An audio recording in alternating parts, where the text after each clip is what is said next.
I'm Lee Stevens with HD Supply, and this video is going to cover your typical HVAC split system fan relay.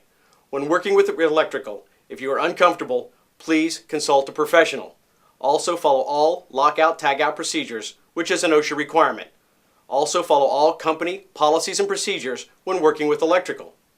To test the fan relay, set your meter to the lowest resistance level, and you should read approximately 80 ohms of resistance. We're showing 79. It's good. Now, between the other side, 5 and 6 should show closed, 2 and 4 should show open. So we will set to tone, and then we will check. Closed and open.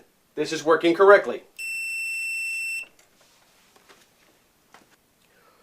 Now that we have our fan relay wired, we can energize the 24-volt relay by simply turning the fan motor from auto to on.